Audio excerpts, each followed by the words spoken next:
کہ مین stream media تو معذرت کے ساتھ وہ خسی ہو چکا ہے، وہ فلسطین کا معاملہ تو اس پہ بولے گا نہیں، ہتھیار نہیں اٹھا سکتے تو ظالم کو ظالم کہیں، آپ نے مرنا ہے، آپ نے جواب دینا اپنے پیغمبر صاحب کے سامنے جا کے۔ غزہ میں چیتڑے اڑ رہے ہیں معصوم بچوں کے، دوسرے باپ کے وفد جا کے وہاں کہتے ہیں کہ ہم اسرائیل میں نارملائزیشن پاکستان میں چاہتے ہیں۔ ابھی جو وفد گئے ہیں ان میں کون کون ہے؟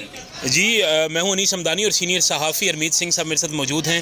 جناب بہت شکریہ سب سے پہلے آپ کے وقت دینے کا، اور ہمیشہ کی طرح آج بھی آپ مسلمانوں کے ساتھ کھڑے ہیں، اور ایک بڑی حیرت کی بات ہے، آپ کو میں نے یہاں دیکھا تو آپ سے بات بھی ہوئی کہ مسلمان اتنی جذبے سے اور اتنے جوش سے نہیں نکلے فلسطین کے مسلمانوں کے لیے کہ جتنا جو ہے وہ آپ نکلے ہیں۔ اس کی کیا وجہ ہے؟ سر دیکھیں، جو ظلم ہے، جو بربریت ہے، ہر دنیا کا جو ہر دھرم ہے وہ یہی سکھاتا ہے کہ آپ نے ظالم کے خلاف کھڑا ہونا ہے، آپ نے مظلوم کا ساتھ دینا ہے۔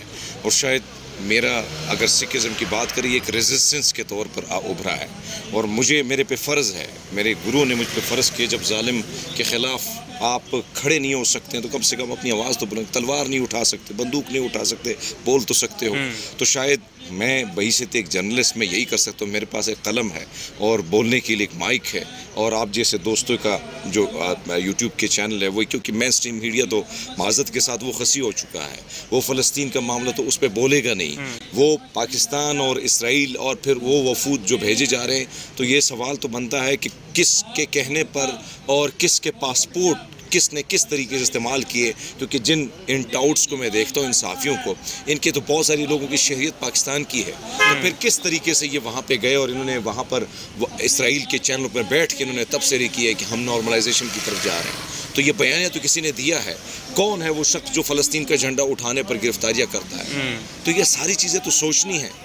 اس ریاست کے خلاف ہم اس لیے ہیں کہ اس ریاست کو، یہ ریاست نہیں ہے، ناجائز ریاست ہے اسرائیل، جس کے بارے میں جناح صاحب جو میرے لیے سب سے، میں سمجھتا ہوں کہ میرے لیڈر ہیں، وہ اگر وہ یہ بات کرتے ہیں کہ ایک ناجائز ریاست ہے تو پھر ہم کیوں جائز مانیں اس کو؟ کون ہے وہ لوگ جو اس ناجائز ریاست کو جائز قرار دینے کے لیے یہاں پر مہمیں، یہاں پہ NGOs چلا رہے ہیں، فنڈنگ کر رہے ہیں؟ یہ بتائیں نا حکومت، یہ حکومت کا کام، میرا اور آپ کا نہیں ہے۔ ہم تو مینشن کر سکتے ہیں کہ یہ کون ہے، کس کے کہنے پر گئے۔ ایک طرف غزہ میں چیتڑے اڑ رہے ہیں معصوم بچوں کے، دوسرے باپ کے وفد جا کے وہاں کہتے ہیں کہ ہم اسرائیل میں نارملائزیشن پاکستان میں چاہتے ہیں۔ تو آپ کو شرم نہیں آتی؟ آپ انسان نہیں ہیں کہ اگر آپ کی بہن، بیٹیاں، بچے اسی طرح ان کے ریپ ہوتے، اس طرح ان کو گولیاں، 1,00,000 ٹن بارود جو ہے ان پر برسایا گیا ہے، کبھی آپ نے سوچا ہوگا ان پر جب ایک گولی لگے گی تو لگ پتہ جب، میں تو چاہتا ہوں کہ اللہ نہ کرے کہ ان کو یہ دن دیکھنا پڑے، ان کے لیے پھر کون آواز اٹھائے گا؟ تو جو ظلم بربریت ہے اس کے خلاف میں سمجھتا ہوں کہ آج میں مسلمان ممالک سے زیادہ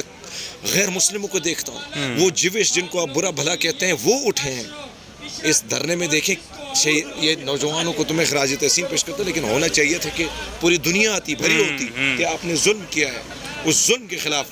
تو میرے خیال میں اس ظلم کے خلاف ہم کھڑے ہیں اور مظلوم کے ساتھ ہیں، اور شروع دن سے 7 اکتوبر سے لے کر اب تک میں 3 چینل میں اپنے میرے اڑا چکے ہیں، اور ابھی تک ہم لگے ہیں۔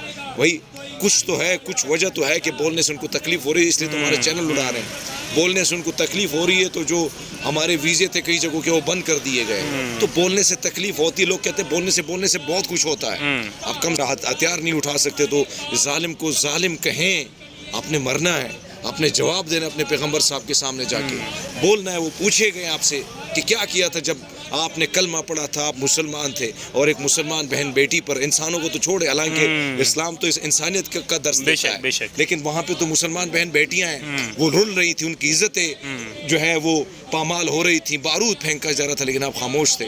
تو یہ تو آپ سے پوچھا جائے گا، یہ ساری عمر کی یہ زندگی تو نہیں رہے گی، یہ دنیا فانی ہے۔ سو بہرحال میں کیا سمجھتے ہیں، بالکل ٹھیک ہے، ایک آخری بات کہ کیا سمجھتے ہیں کیوں نہیں اقدامات کیے جا رہے؟ پاکستان ایز اے ریاست کیوں نہیں آواز اٹھا رہا کھل کے؟ دیکھیے، ہمیں اس طریقے سے جکڑا گیا ہے، ہمیں اس طریقے سے غلام بنایا گیا ہے، معاشی صورتحال سے، ہر صورتحال سے، پھر ایسے لوگ ہم پر مسلط ہوتے ہیں، بڑی بڑی کرسیوں پر بیٹھے بونے، جو کہیں اور سے سلیکٹ ہوتے ہیں، تو وہ کیا آزاد کے جو عوام کے جو فیصلے، عوام کی جو دل و ضمیر کے جو فیصلے ہیں وہ جا کے عالمی سطح پر کریں گے؟ آپ لے آئیں ایک عوامی نمائندہ کو، پھر دیکھیں کہ اسرائیل اور امریکہ اور دیگر ممالک کو آنکھوں میں آنکھیں ڈال کر بولتا ہے کہ نہیں بولتا ہے؟ جو بول رہا تھا اس کو اپنے اڈیالہ جیل میں قید کر دیا۔ تو بھائی جس نے بولنا ہوتا ہے ان کو آپ پھانسی پر چڑھا لیتے ہیں، آپ ان کو قید میں ڈال لیتے ہیں، لیکن جن ٹولے کو مسلط کیا جاتا ہے وہ ٹولہ کسی کے کہنے پر کسی کی صورت میں مسلط کیا جاتا ہے، وہ کیا بات کرے گا؟ لیکن جب آپ نے بات کی خان صاحب کی، جب خان صاحب تھے تب بھی ہم یہی آوازیں سن رہے تھے کہ اسرائیل کو تسلیم کیا جا رہا ہے، جانے لگا ہے، یہ ہونے لگا ہے، تو انہوں نے بھی بالکل آپ کی درست ہے، لیکن مجھے یہ بتائیں کہ خان کے دور میں کیا ایکسیپٹ ہوا؟ ایک وفد گیا کیا وفد جانے کے لیے اسی طرح کتنے وفد گئے ہوں گے؟ ابھی 5 وفد آپ کے گئے ہیں، 5 وفد گئے. کیا عمران خان کے دور میں اس کو وہ نہیں کر رہا ہوں کہ میں عمران خان کی کوئی ڈیفینڈ وغیرہ نہیں کر رہا ہوں، نہ میں ان کو، لیکن جو حقیقت ہے وہ میں آپ کو بتا رہا ہوں. کیا عمران خان کے دور میں فلسطینی جھنڈا اٹھانے پر جو ہے گناہ تھا؟ کیا لوگ گرفتار کیا جاتا تھا؟ کیا فلسطین کے حوالے سے اقوام متحدہ میں کیا عمران خان نے تقریر نہیں کیا؟ شاہ محمود قریشی کو وہاں پر بھیجا نہیں؟ کیا ان کے جو ایمبیسیڈر تھے ان کو ساتھ وہ لے کے نہیں گئے؟ تو یہ تو ہسٹری ہے، ہسٹری کی میں ساری چیزیں پڑھی ہیں. ابھی جو وفد گئے ہیں ان میں کون کون ہے؟ سر آپ نام نکالیں، گوگل کریں.